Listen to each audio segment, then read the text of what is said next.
khutbah next Friday.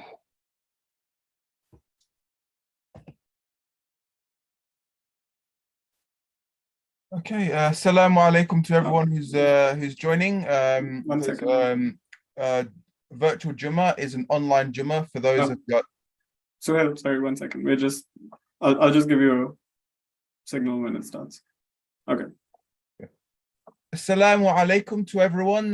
Thank you for joining Virtual Jumaa. Virtual Jumaa is an online only weekly Jumaa for those of us who cannot make it to our local mosque for work reasons or for any other purposes. Today's khutbah will be given at 1:05 by Mu'iz, and then at 1:20 roughly we'll have 2 rakat of prayer, and then at 1:30 we'll finish. You can follow us on Instagram with the handle Virtual Jumaa. You can also contact us via our email virtualjummaa@gmail.com.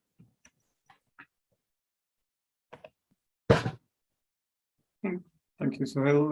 Whenever you're ready, you can do the first adhan.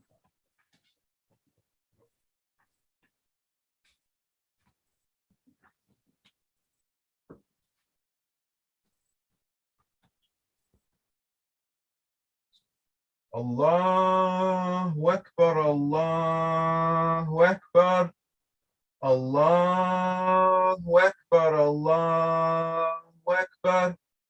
أشهد أن لا إله إلا الله أشهد أن لا إله إلا الله أشهد أن محمد رسول الله أشهد أن محمد رسول الله أشهد أن لا علي ولي الله أشهد أن لا علي ولي الله حي على الصلاة حي على الصلاة حي على الفلاح حي على الفلاح حي على خير العمل حي على خير العمل الله أكبر الله أكبر لا إله إلا الله.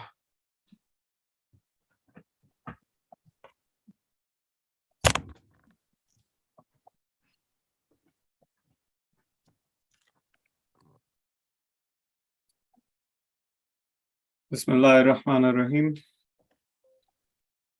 Inna alhamdulillah, nehmaduhu wa nasta'inuhu wa nastaghfiruhu. Wa na'udhu billahi min shururi anfusina wa min sayyiati a'malina. Man yahdihillahu fala mudilla lah, wa man yudlil fala hadiya lah. Wa ashhadu an la ilaha illallah, wahdahu la sharika lah. وأشهد أن محمدًا عبده ورسوله. All praises to Allah. We seek their help and forgiveness. We seek refuge with them from the evil of our own souls and from our bad deeds. Whomever Allah guides will never be led astray, and whomever Allah leaves astray cannot find guidance. I bear witness that there is no God but Allah, alone without any partners, and I bear witness that Muhammad is their servant and messenger. Assalamu alaikum. My name is Mu'iz. Thank you so much for joining us again at another virtual Jumaa. We had scheduled Musab to be doing the khutbah, but unfortunately at the last minute he was unable to, but I will be filling in for him, and inshallah you will see Musab doing a khutbah in a couple of weeks. In the Quran, in Surah Baqarah, the second surah, verse 256 starts with La ikraha fid deen qad tabayyana rushdu min al-ghayy. La ikraha fid deen قد تبين الرشد من الغي. As oft translated, there is no compulsion in deen, religion. The right path is distinct from the wrong path. This is one of my favorite verses in the Quran, and it is especially powerful for me because it encapsulates in its brevity something that seems so opposed to the way in which many of us have experienced religion. We might have been made to practice certain rituals, especially growing up, told not to doubt or ask too many questions, obey our elders, not rock the boat too much in general. And this might be something that we keep facing even as we are adults and go through life. We're always having people around us telling us how to do certain things a better way, or how we might be doing something wrong. And yet here it is in the Quran itself. There is no compulsion in deen. There is no compulsion in our spiritual journey. And it kind of makes sense if you think about it for a second. How can you achieve a reward for a good deed if you didn't do it out of your own free will? If you forced a kid to share its toy with someone else, you couldn't just reward the kid right away if they didn't do it of their own, choosing. But at the same time, if you were forced to do something wrong, how can you be blamed for it as well? Even if we try to be, we're not perfect. Perfection or improvement is a lifelong process. It takes time. It takes a lot of effort. It takes a lot of practice. We have our flaws and shortcomings. Sometimes we make absent-minded mistakes. Maybe we temporarily forget to do a prayer or a certain dua or something. For example, for me, I often forget to say Bismillah before I start eating my food.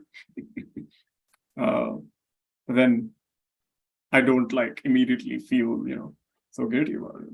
It's just an acknowledgement that, yes, maybe the next time I can try better. Sometimes we may not have knowledge about a certain practice. We may just not know how important it is. And maybe if we did, we would have been more careful about doing it. Sometimes it can be a bit deeper. Maybe we feel doubt about a certain verse in the Quran. Maybe something escapes our understanding, or maybe something just doesn't sit right, makes us feel uncomfortable. Sometimes we may feel that doubt about a certain ritual as well. Why?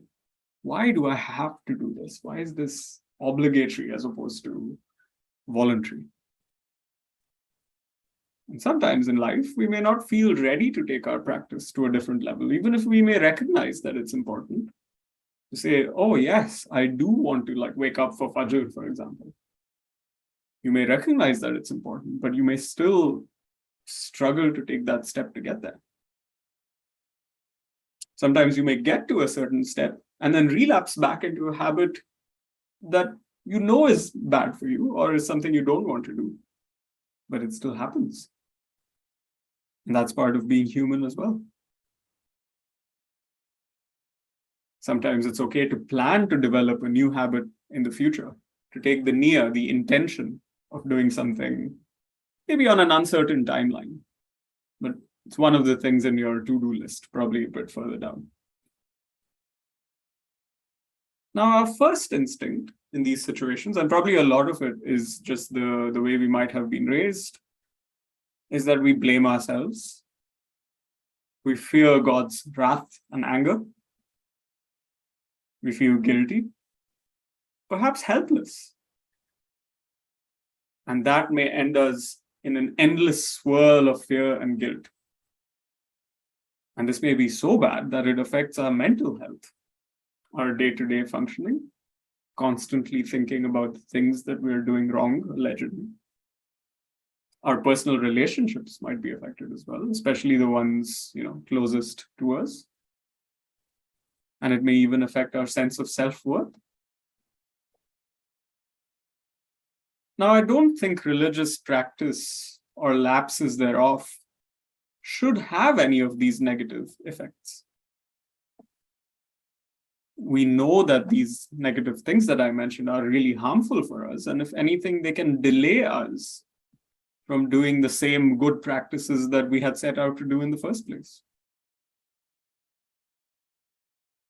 And so for me, that's where that part of the verse that I recited helps me. It is that I don't need to be so hard on myself.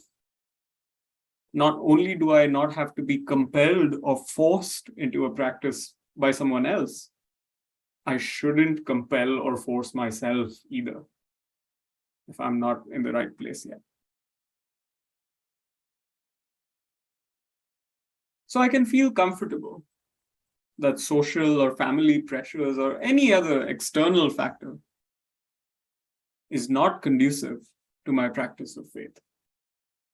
In fact, it is possible that if I did not willfully and with good intention do a good deed, I may not even get a reward for it. Allah goes further in the second part of what I recited and says that the right path is distinct from the wrong.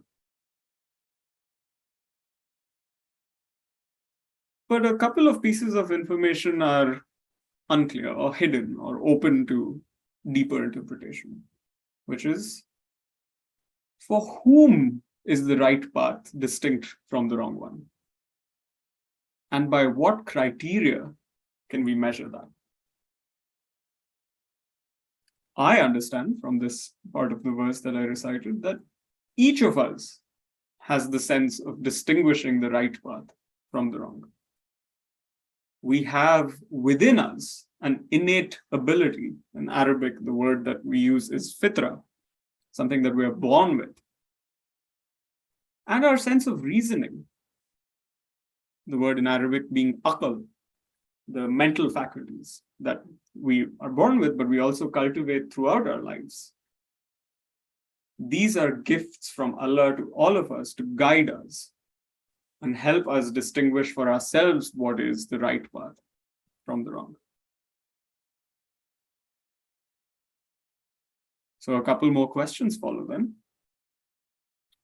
How does one go about practicing our faith? How do we understand this right path from the wrong? I'll touch briefly on this in the second half of the khutbah, and then we'll go to the salah. The words I have spoken are mine, and I seek forgiveness from the divine for me and for you, and for all of humankind. أقول قولي هذا واستغفر الله لي ولكم ولسائر الناس.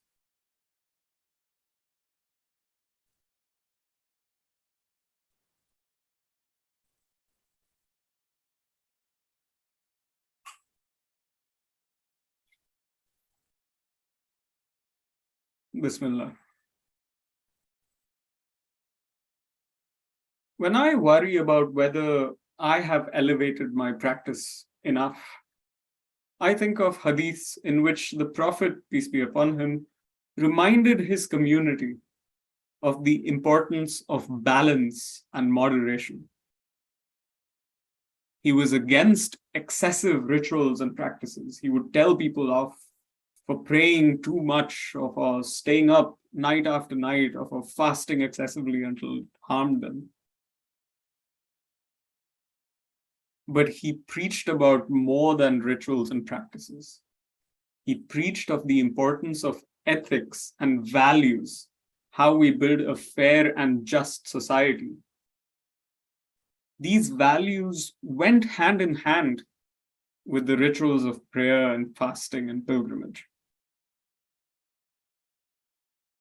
I think sometimes we lose that sense of balance, where that practice goes hand in hand with the values and the ethics.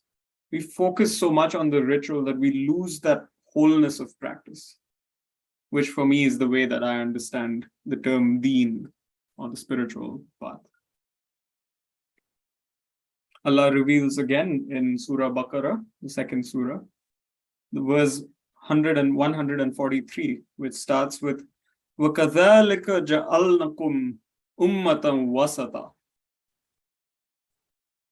We have made you a balanced community. As you might know, my favorite translation of the Quran is by Muhammad Asad. And Asad has a really, really great footnote for this particular part of the verse that I would like to read out in full. He says, and I quote, "The middlemost community, ummatam wasata, it is a community that keeps an equitable balance between extremes and is realistic in its appreciation of man's nature and possibilities, rejecting both licentiousness and exaggerated asceticism. In tune with its oft-repeated call to moderation in every aspect of life, the Quran exhorts believers not to place too great an emphasis on the physical and material aspects of their lives, but postulates at the same time that man's urges and desires relating to this life of the flesh are God-willed and therefore legitimate. On further analysis, the expression a community of the middle way might be said to summarize, as it were, the Islamic attitude towards the problem of man's existence as such. A denial of the view that there is an inherent conflict between the spirit and the flesh, and a bold affirmation of the natural, God-willed unity in this twofold aspect of human life. This balanced attitude flows directly from the concept of God's oneness and hence of the unity of purpose underlying all his creation." End quote. So we can rejoice in the balance between the body and the soul. We are to fully experience the world through each of these, develop our own understanding so that we can practice with free will instead of compulsion, and cultivate our own sense of the right and the wrong ways. We have all of these abilities within all of us as gifts of Allah. So let us end with a dua. O Allah, make us grateful for the divine gifts that we have been given. Grant us the understanding to love our neighbors and their neighbors and all of humanity as we love ourselves. Strengthen us in our obligations, our duties, our responsibilities to act as responsible guardians of the world that we live in. Bless those who came before us and those who will come after us. Enable us to walk on the earth gently, humbly, kindly, generously, and in balance. Make us of those with tranquil souls, humble in your presence, satisfied in your love, so that we may enter your gardens. Inna Allah ya'muru bil adli wal ihsani wa ita'i dhil qurba wa yanha 'anil fahsha'i wal munkari wal baghi ya'idhukum la'allakum tadhakkarun. Allah orders justice and kindness and giving to relatives and forbids immorality and injustice and oppression. Allah cautions you so that you will be reminded. Aqimus salah. Let us pray.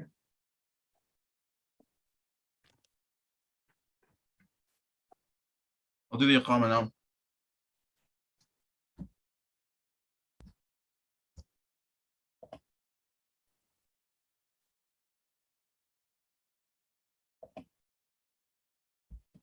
الله أكبر الله أكبر أشهد أن لا إله إلا الله أشهد أن محمدا رسول الله حي على الصلاة حي على الفلاح قد قامت الصلاة قد قامت الصلاة الله أكبر الله أكبر لا إله إلا الله.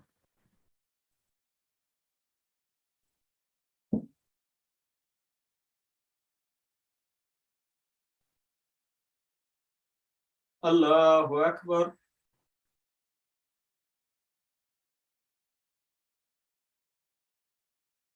Bismillahir Rahmanir Rahim.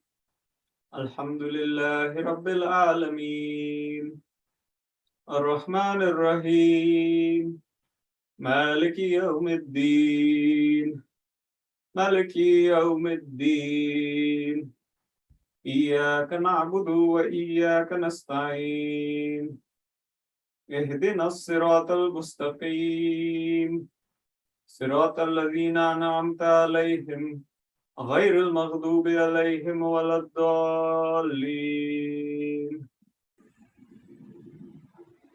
بسم الله الرحمن الرحيم. إنا أعطيناك الكوثر فصل لربك وانهر إن شانئك هو الأبتر. الله أكبر.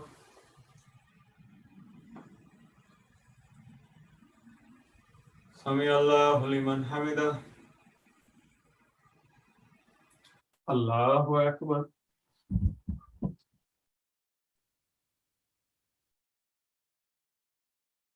الله أكبر. الله أكبر.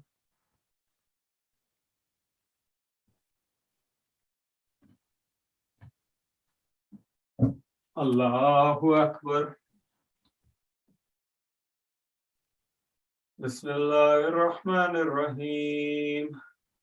الحمد لله رب العالمين الرحمن الرحيم مالك يوم الدين إياك نعبد وإياك نستعين اهدنا الصراط المستقيم صراط الذين أنعمت عليهم غير المغضوب عليهم ولا الضالين. بسم الله الرحمن الرحيم. قل هو الله أحد الله الصمد لم يلد ولم يولد ولم يكن له كفوا أحد. الله أكبر.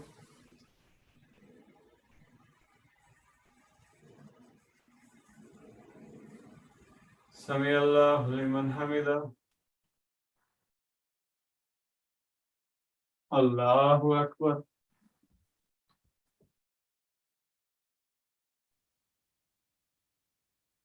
الله أكبر. الله أكبر.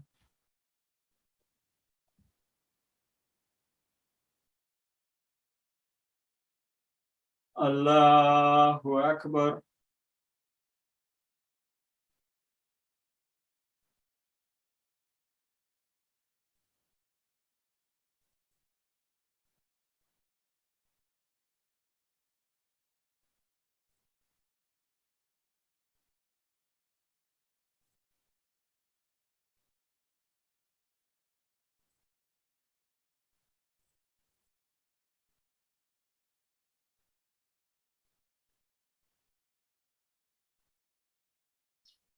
السلام عليكم ورحمة الله.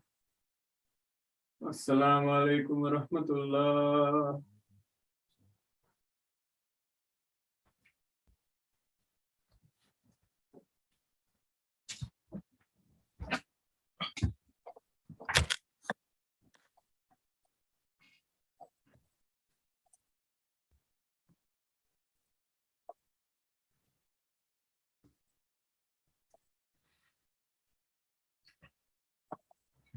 Thank you, Muiz, for that relevant reminder about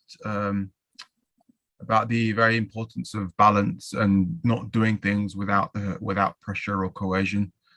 And also thank you to everyone who followed us today. If you have any feedback, contact us at virtualjumma@gmail.com or follow us on Instagram. We'll be back again roughly the same time next week. Have a good bank holiday weekend.